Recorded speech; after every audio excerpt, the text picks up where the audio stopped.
Bienvenidos sean a la segunda sesión correspondiente al 10 de abril. Muy bien, estos serían los 11 temas que vamos a estar viendo a partir de hoy y hoy 10 y el 17. Vamos a ver entonces estos 11 temas que tienen que ver con todo lo que es una base de datos, ¿ok? Información y datos, ficheros versus base de datos, sistemas gestores de base de datos con información geográfica. Es importante porque ya vamos a entrar un poco más a lo que es observar lo que es un dato específicamente en una base de datos, visión de los datos, modelo relacional de base de datos, diseño de base de datos, lenguaje de consulta QBE, SQL, arquitectura de un sistema gestor de base de datos, rendimientos y finalmente aplicaciones. ¿Ok? Alguien entonces del grupo que me vaya colaborando y me lea por favor aquí a ver qué dice y yo explico. Información y datos. La información se registra mediante datos. Los datos se pueden mecanizar. Los datos se interpretan para obtener una información. La interpretación depende del hombre. No se puede mecanizar. Es necesario un almacenamiento persistente. Muy bien. ¿Quién habló? Yesibel Uribe. Gracias, Uribe. Muy bien. Yo siempre le pongo un ganchito por ahí a la gente que participa, cosa de que en algún momento, si le falta un puntito para llegar a la B, en vez de 80, yo le coloco ese puntito porque usted colaboró en las clases, leyó, opinó, refutó y demás. Gracias, Yesibel. Dice que la información se registra mediante datos. ¿Cuál será el dato que cada uno de ustedes tiene? Un dato único. Bien, denme un minutito, son las 12:13. Son las 2:13. Alguien quiere entrar a la sala. No debo de aceptarlo ya a las 2:13, pero bueno, no somos malos. Vamos a considerarlo aquí. No lo vamos a dejar por fuera. Bien. Dato único, muchachos. Dato único que lo represente a ustedes. El número de cédula, profe. Es correcto. Ajá. Y cuando usted ingresa su número de cédula en un sistema, ¿qué va a salir? Su nombre, apellido y fecha de nacimiento. Ajá. ¿Y eso qué serán? Eso que acaba de salir, ¿qué será? ¿Información o datos? Datos, profe, información. Información personal. Información que se generó mediante la introducción de ¿qué? ¿De qué? Datos. De datos, es correcto, de datos, muy bien. Dice que los datos se pueden mecanizar. Los datos se interpretan para obtener una información. O sea, miren esto es bien interesante. Dice, la interpretación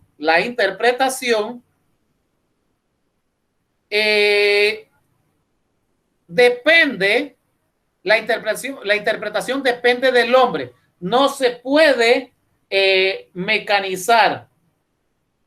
O sea, si por ejemplo Yesibel Uribe introduce su número de cédula en la computadora o en la plataforma del Tribunal Electoral, le van a aparecer múltiple información, toda la información personal de ella, ¿ya? Juan Uribe y María González es el nombre de su papá, fecha de nacimiento, tal fecha, lugar de nacimiento, tal lugar. Esa información no la entiende la computadora. Esa información es interpretada por el hombre. El hombre sí entiende de que fulano de tal, el señor tal y la señora tal son los padres de Yesibel. El hombre entiende y interpreta que las lomas en David o en San Pablo, por allá no sé a dónde, en Santiago de Veragua. Allá fue que nació Yesibel. ¿Y dónde es Santiago de Veragua? Bueno, una provincia, una provincia que forma parte del país Panamá. ¿Ok? Eso lo entiende el hombre, no lo entiende la computadora, ¿ya? Entonces, de esa forma es que, por eso es que esa expresión lo muestra claro. La interpretación depende del hombre, no se puede mecanizar. Y es necesario un almacenamiento persistente, o sea, de manera continua, ¿ok? Seguimos adelante. ¿Alguien que no sea el mismo? Yo, profe. Adelante. Tipo de información representada con datos: atómica, número, enteros, coma flotante, cadenas de caracteres; estructurada, números complejos, parte real e imaginaria; registros, ejemplo, coche, matrícula, modelo, color. Muy bien, entonces dice allí, tipo de información se enfocan en dos aspectos importantes, atómica y estructurada. Un tipo de información atómica, números enteros, coma, flotante, cadena de caracteres. Esa es una información de datos representada de manera atómica y estructurada, números complejos, parte real o imaginaria. En este caso, sí, en la parte estructural, en la parte de información estructurada, sí nace un registro que se conoce como coche. El coche tiene sus características, matrícula, modelo, color. ¿Ok? Uribe Yesibel es un registro. Ajá, Uribe Yesibel, ajá. Hija de fulano de tal y hija de fulano de tal. Vive en tal lugar, tiene tal edad, tiene tales características. ¿Ok? Ese es un dato que genera información específicamente de ese registro. ¿Ok? Datos, información geográfica y espacial. Datos por línea, raster. ¿Ok? Entonces, en este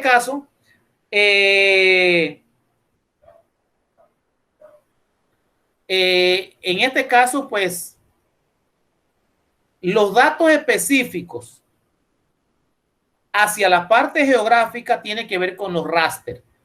O sea, cada uno de los datos que forman parte de una base de datos se caracterizan por la función que hacen. Si usted es un arquitecto, lleva a cabo un proyecto, maneja datos, lógicamente los datos que usted va a manejar tienen que ver con la parte de construcción, de arquitectura, de dimensiones, de medidas y demás.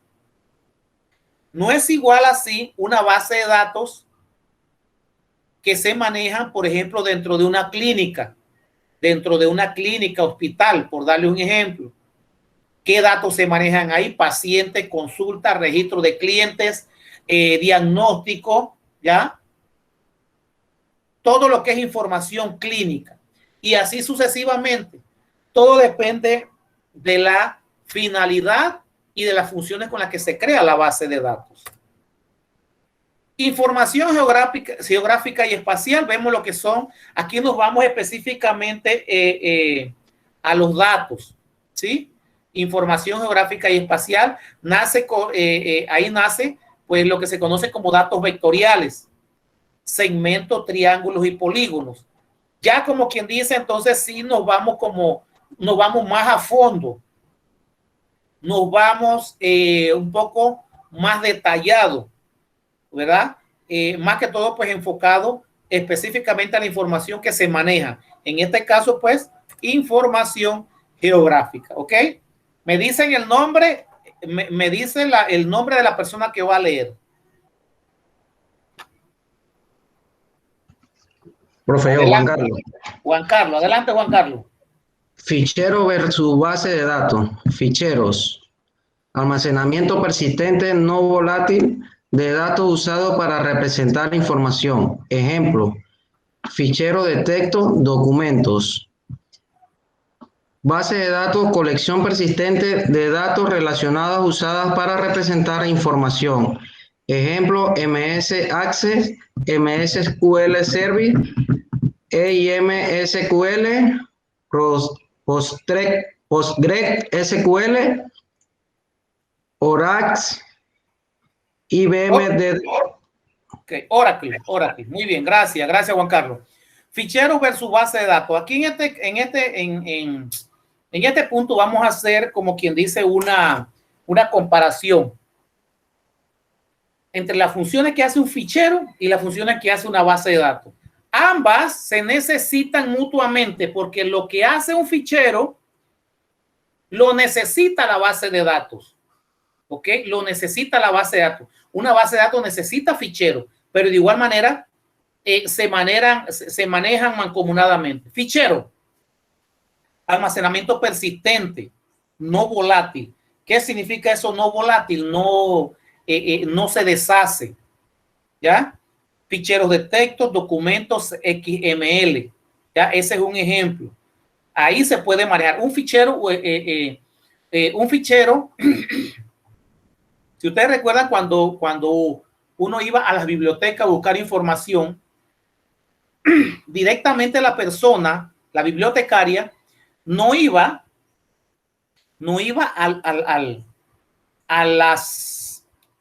directamente donde estaba el libro. Ella primero se iba sobre un catálogo, sobre una base de datos, sobre un fichero, y de esa manera ella tenía ordenado todos los libros en la biblioteca. Cuando usted llegaba, lo primero que le preguntaban, ¿cuál es el autor del libro? El autor del libro es Juan Pérez. Ok, entonces ella dentro de su fichero lo tenía ordenado por apellido. Pérez, Juan. Buscaba la P. Todo lo tenía ordenado alfabéticamente. Se iba a la P. Aquí está Pérez Juan. La ficha técnica de ese libro es que está en el anaquel número 4. Fila número 1. Y le era mucho más fácil localizar un libro en determinado momento. Ahora, ustedes se imaginan, pues una biblioteca gigante, una biblioteca inmensa, pues es más difícil encontrar un libro, pero si lo manejan de manera correcta con un fichero, ahí pues es más fácil localizarlo. Esa sería la parte de fichero. Base de datos, una colección persistente de datos relacionados usados para representar información. Datos persistentes, colección persistente de datos. ¿Ok? Por ejemplo, MS Access. Access es el forma parte del paquete de Office, como le mencioné en la clase pasada. MSQL Server se utiliza para manejar bases de datos pequeñas dentro de un servidor. MySQL Server se utiliza mucho en lo que es la parte didáctica a nivel universitario, dando base de datos. PostgreSQL Server, también una base de datos, ¿verdad? Término medio. Un monstruo de base de datos, Oracle. El Ministerio de Educación, en todos los centros educativos, sea primaria o secundaria, maneja esta base de datos, Oracle. Ellos lo manejan mediante un programa que se llama SIACE. Este programa forma parte de una relación muy estrecha que existe entre el Tribunal Electoral y el Ministerio de Educación. De tal forma que en cualquier escuela del país donde usted tenga acceso a Internet, donde la escuela, desde la escuela se pueda accesar a Internet, puede hacer las consultas en una base de datos. De igual manera, puedes matricular los estudiantes de esa escuela específicamente utilizando esta plataforma Oracle. ¿Ya? Entras a SIACE, colocas las contraseñas y demás controles que existen en la base de datos y de manera automática se generan los datos de esos estudiantes. ¿Cuáles son esos datos? Nombre de su papá, nombre de su mamá, fecha de nacimiento, ¿verdad? ¿Por qué? Porque la misma base de datos SIACE está amarrada con el Tribunal Electoral mediante esta plataforma llamada Oracle. Y IBM DB2 también, pues, otro tipo de sistema de base de datos que, pues, funciona para el manejo de una gran cantidad de información. ¿Ok? Aquí tenemos la diferencia. Miren, en esta parte vemos lo que es teóricamente la relación o la comparación, debo decir, entre ficheros y base de datos. Esta es la parte teórica. Ahora, en la parte de diagrama, en la parte diagramática, la podemos ver de esta forma. En la parte de arriba vemos lo que es los ficheros. Fichero A, B y C. Cada uno de manera independiente. Ojo con esa parte. Cada fichero está trabajando de manera independiente. Programa A, B y C, ¿verdad? Fichero A, B y C. En comparación con la base de datos que está en la parte de abajo, allí sí están unidas de manera simultánea los tres programas y los tres van directamente a la descripción de los datos y pasan de manera automática a la base de datos. O sea que no hay una división entre ambos. Es una sola base de datos que maneja los tres programas a la vez de manera automática. También nos habla sobre los ficheros secuenciales.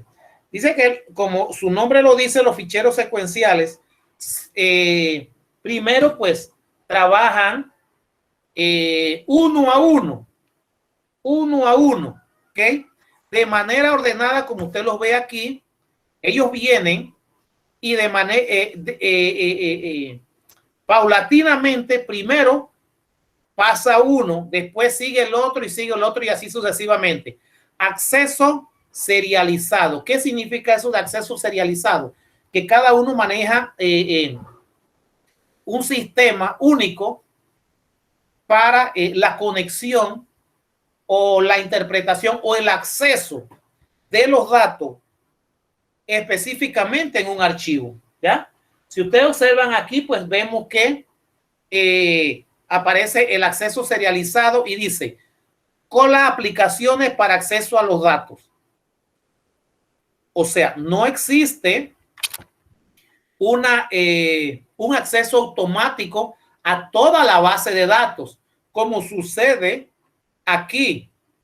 En este diagrama, el acceso a la base de datos, tanto del programa A, B y C, es de manera automática. Usted puede accesar al programa C automáticamente a la A o al B. No así como el fichero. El fichero necesita una secuencia. Primero va uno, después va el otro y después va el otro. Como lo muestra acá, fichero A, B y C, de manera independiente. A ver, otro que no sea el mismo, por favor. ¿Me colabora? Redundancia e inconsistencia de datos. Fuente de mantenimiento de programa, dificultad en el acceso. Cada consulta de datos implica generalmente escribir un nuevo programa, aislamiento de datos, formatos diferentes y en medidas diferentes. Integridad para implementar restricciones de integridad.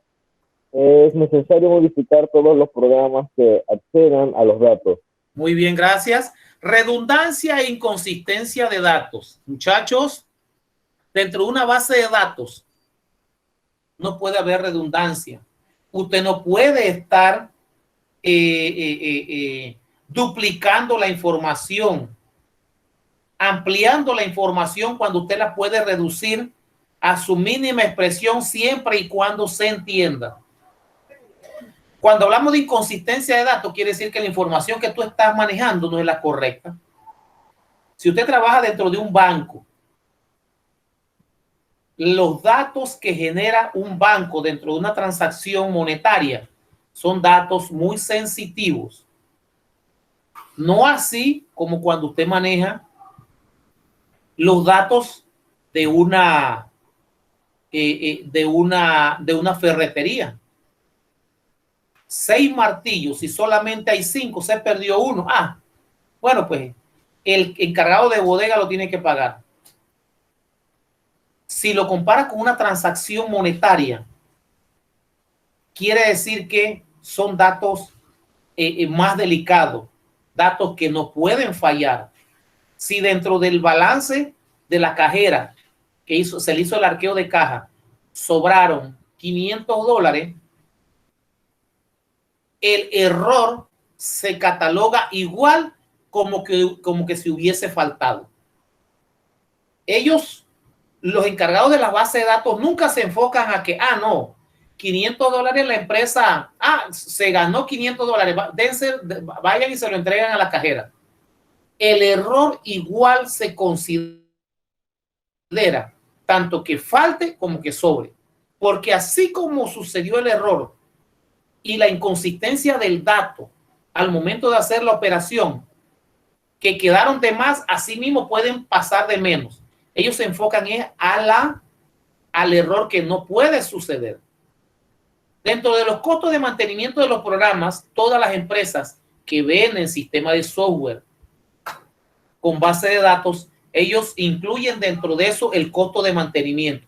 ¿Qué significa el costo de mantenimiento de los programas?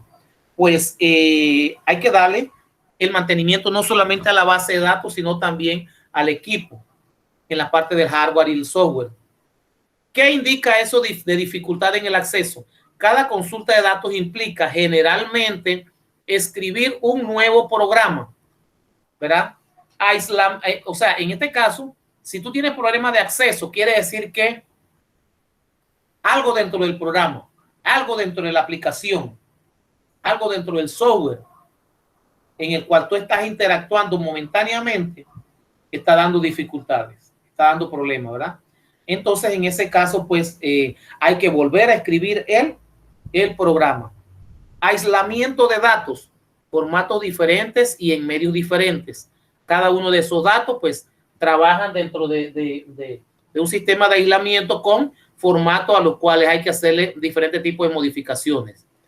Punto importantísimo, integridad. Cuando nos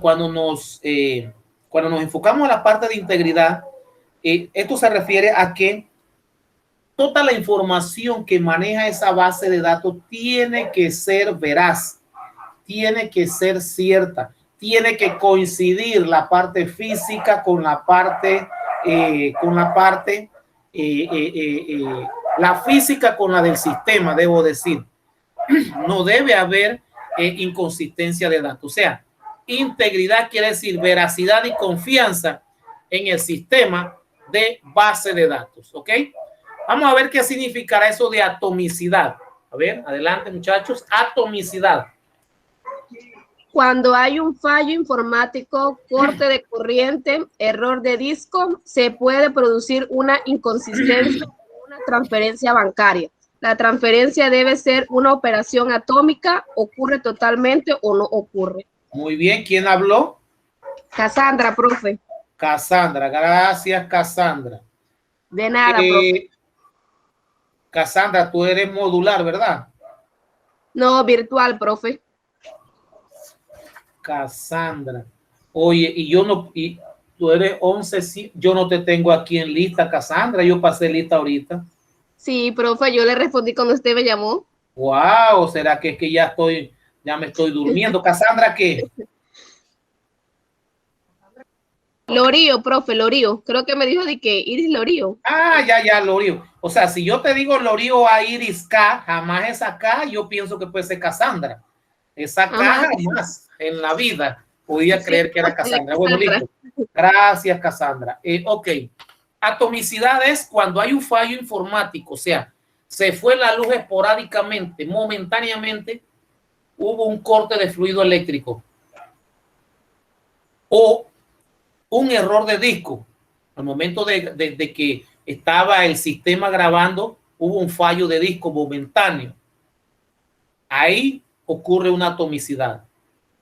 O sea que cuando muchas veces en el banco usted está haciendo algún tipo de operación, tipo de transacción, un depósito o algo, una transferencia, y se va la luz momentáneamente, o usted está en el cajero y se fue la luz, no sé qué pasó, hubo un feedback de luz ahí, y la verdad es que no sé, no me dio la plata, el cajero no me dio el dinero, pero tampoco estoy seguro que, y si de repente lo redujo allá en mi sistema en línea y no me dio nada, usted queda entonces en 3 y 2 de que sí o no. Al final del camino, pues puede hacer nuevamente la consulta ahí mismo en pantalla. Pero ese tipo de problema se llama atomicidad. Por eso que los sistemas de banco, ellos tienen un suministro de energía de manera permanente. O sea, no debe haber fluctuación, porque ellos están permanentemente actuando en tiempo real en línea. Por ejemplo, los cajeros, ellos te manejan en línea toda la información. Entonces, cuando existe ese tipo de operación, el sistema te dice, ¿se hizo la transacción o no se hizo? ¿Es blanco o es negro? El gris no existe. La transferencia debe ser una operación atómica. ¿Ocurre totalmente o no ocurre? ¿Ya? O sea que si de repente en el momento en que usted estaba haciendo la operación bancaria hubo un salto de luz, independientemente el sistema tiene que anular el proceso. Ya lo debe de anular, porque ella no puede quedar en 3 y 2 de que sí le doy o no le doy. O el dinero queda exactamente en la ventanita donde usted ni lo puede agarrar. Ese proceso se limita, ese proceso se elimina. Se corta el proceso o se termina de efectuar. Dentro de la parte del acceso concurrente, ¿ya? Trabaja con una copia de datos, trabaja con una copia de datos y dice que el de acá abajo también. ¿Qué significa ese acceso concurrente? Cada uno con su copia. Cada uno con su copia. ¿Por qué? Porque ellos están trabajando con ficheros igualitos que acá, ¿ve? Igualito que aquí. Ficheros secuenciales. Cada uno con su fichero. Fichero 1, fichero 2, fichero 3. Cada uno con una copia de la información que en ese momento se está dando. ¿Ok? Adelante entonces. Alguien que no sea el mismo, por favor. Las bases de datos solucionan los problemas de los ficheros. Sin embargo, no sustituyen a los ficheros en todas las aplicaciones. Por ejemplo, ficheros temporales, datos no relacionados. Además, las bases de datos se implementan con ficheros. Muy bien. ¿Quién habló? Josué Girón. Josué. Gracias, Josué. Muy bien. La base de datos soluciona los problemas de los ficheros. O sea, que las bases de datos en realidad te ayudan a resolver los problemas de los ficheros. Sin embargo, dice que no sustituyen a los ficheros en todas las aplicaciones. O sea, ambos trabajan juntos, pero no se sustituyen, porque cada uno tiene su función primordial, su función de manera independiente, pero ambos se necesitan. Por ejemplo, ficheros temporales, datos no relacionados, ¿ok? Se enfoca más que todo a la parte de los ficheros, fichero temporal. Además, las bases de datos se implementan con ficheros, ¿ok? Como yo le mencioné antes, los ficheros, el fichero que usted coloca en una biblioteca, de igual manera, pues, forma parte de una base de datos, ¿ok? Pero en realidad no la reemplaza, ni tampoco, pues, soluciona los problemas de la base de datos, te lo va a solucionar el fichero. Todo depende, pues, de la forma como usted cree su fichero, de la forma como usted lo proyecta, de tal forma como usted lo modifica, cómo crea su fichero, porque de igual manera usted lo puede crear sin necesidad de una computadora. Anteriormente se compraban unas cajitas pequeñitas que tenían diferentes tipos de fichas. En esa ficha usted las enumeraba del 1 al 50 y iba creando su fichero con todos los registros de los libros. Es como quien dice, empezar desde cero a crear un fichero que me va a servir como control para yo mejorar la entrega o el control de libros dentro de la biblioteca. ¿Ok? A ver, ¿alguien más? Los ficheros se prefieren a los sistemas gestores de base de datos. Ajá.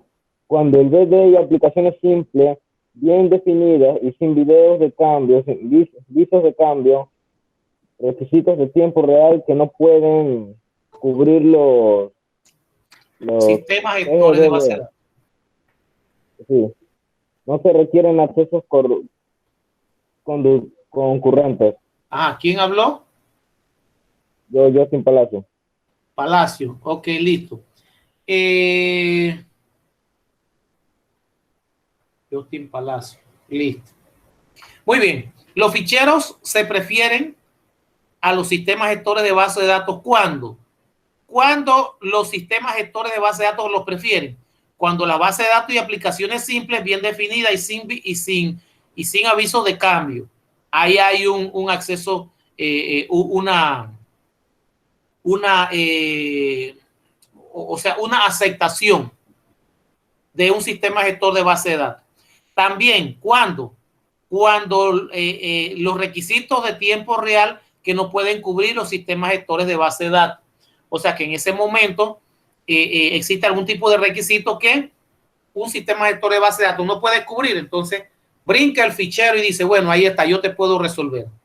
Y también cuando no se requiere acceso concurrente. O sea que no hay una actualización permanente, sino eventual. Entonces, de igual manera, pues por eso es que el sistema gestor de base de datos se inclina hacia un fichero antes de obtener una base de datos. Sistemas gestores de base de datos, ahí tenemos, ellos se relacionan directamente a lo que es usuario 1 a usuario N, aplicación 1 a aplicación M. En el centro tenemos lo que es el sistema gestor de base de datos. De ahí entonces se conectan directamente a la base de datos 1 y a la base de datos X. ¿Ok? Entonces, todos tienen una relación directa con el sistema gestor de base de datos. O sea, ese es el principal. Ese es el principal. ¿Ok? A ver, tipos de sistema gestor de base de datos. Están los relacionales, orientados a objetos, temporales, geográficos y los XML. Un sistema gestor de base de datos proporciona tres aspectos importantes: concurrencia, integridad y seguridad. Concurrencia, tiene que haber una fluctuación de datos de manera permanente. ¿Okay? Integridad. Los datos que se manejan allí pues son únicos, íntegros, confiables, veraces, ¿ya? Y por último, seguridad, que me indica que pues existe una seguridad en la base de datos, existe una confianza y seguridad dentro de todo lo que maneja la base de datos. Existen los controles necesarios para que la base de datos funcione de manera correcta. Existen los cambios oportunos dentro del sistema de contraseñas para una mejor seguridad de la misma. Aquí vemos un claro ejemplo de la concurrencia a nivel de filas. Dice, el primero, estoy leyendo la fila 3, estoy cambiando la sexta fila, estoy leyendo la octava fila y luego la modificaré. O sea, concurrencia quiere decir cambios, modificaciones dentro de un fichero. Miren, estos señores son los ficheros. Ellos hacen todo eso. ¿Por qué lo hacen? Porque trabajan de manera independiente. Fichero 1, fichero 2, fichero 3. ¿Okay? Por eso entonces que ellos lo hacen de manera independiente. A ver, seguridad. A ver qué significará seguridad, ahondando un poquito más a las tres opciones que explicamos allá. A ver.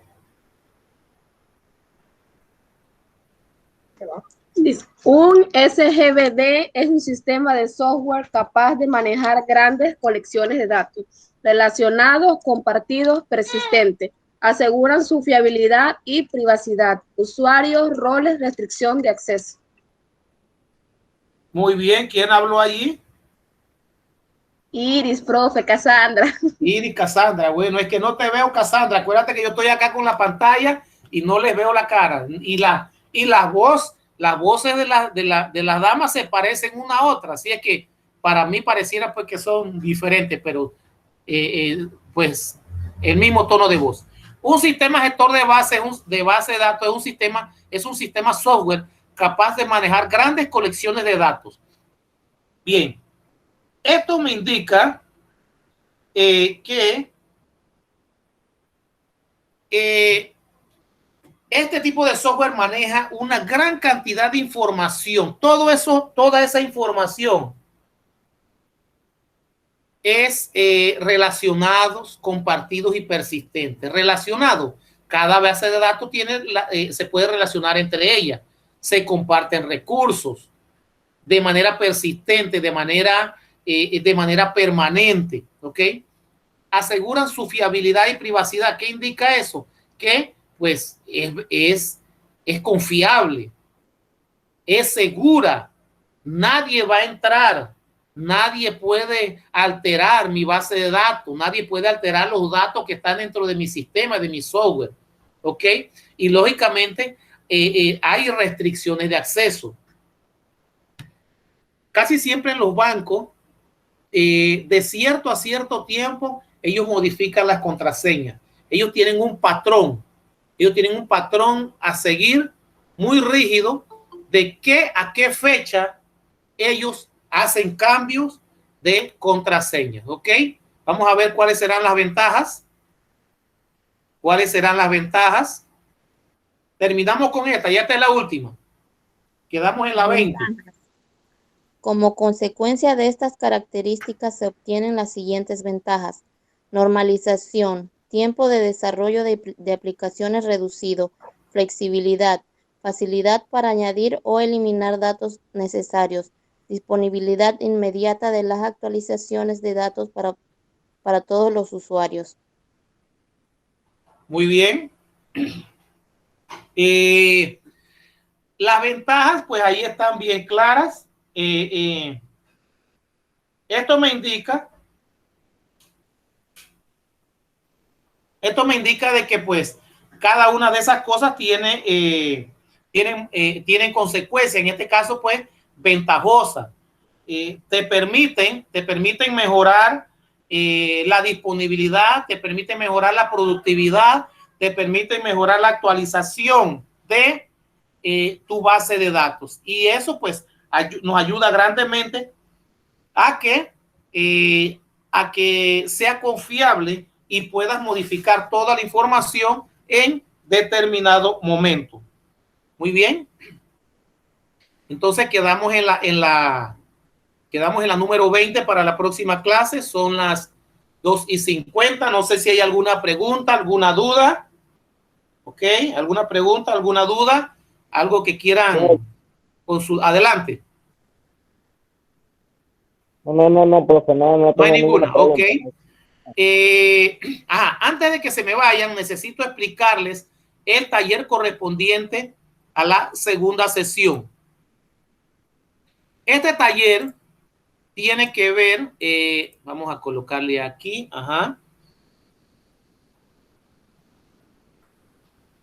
este taller tiene que ver con, vamos a buscarlo en la plataforma directamente.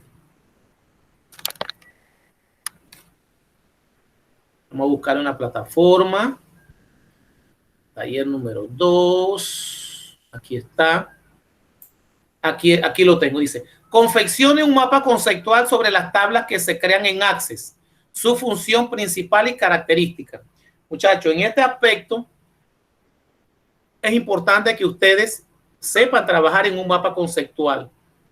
En base a eso, yo les voy a indicar cuáles son los pasos para usted hacer un mapa conceptual. ¿Ok? Vamos a ver si aquí hay uno. Yo tenía uno abierto por aquí. No se ve lo que está presentando. Ajá, sí, ya voy. Ya, gracias. Voy a compartir pantalla. Gracias. Déjeme compartir pantalla aquí. Listo. Muy bien. Ajá. Ops. ¿Se observa ahora sí? Sí, profe. Ok.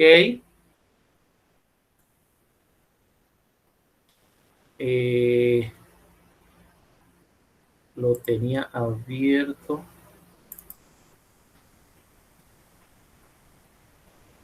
Bien.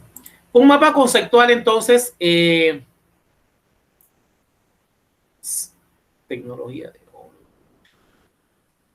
Tiene que ver, primero, aquí está. Necesitamos saber cómo se realiza.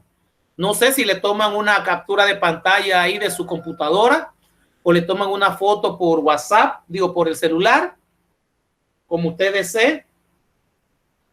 El mapa conceptual se ejecuta desde 6 pasos. ¿Ok? Primero, hay que leer el texto. Se localizan las ideas más importantes del texto. Se determina la jerarquía de palabras clave, cuál es más importante y cuál es de menos importancia. Se establecen relaciones entre ellas. Es recomendable, ¿verdad?, unir los conceptos con líneas que incluyen palabras, ¿ya? Y por último, se utilizan correctamente las simbologías. Si ustedes observan aquí, todo lo que aparece con las elipses son los conceptos. Los enlaces son los que se encuentran aquí en la parte de abajo. Estos enlaces. La unión entre un concepto y un concepto tiene que llevar un enlace. No me pueden hacer un mapa conceptual que se parezca a un cuadro sinóptico, que se parezca a un texto paralelo, que se parezca a un cuadro comparativo y cosas así. Este es el claro ejemplo de cómo se trabaja un mapa conceptual. ¿Preguntas, muchachos, hasta allí? No, profe. ¿Listos? Perfecto, perfecto. Entonces, si no hay preguntas, dejamos de compartir pantalla, cerramos aquí, ¿ok? Dejamos de grabar en este momento. Recuerden entonces el taller número 2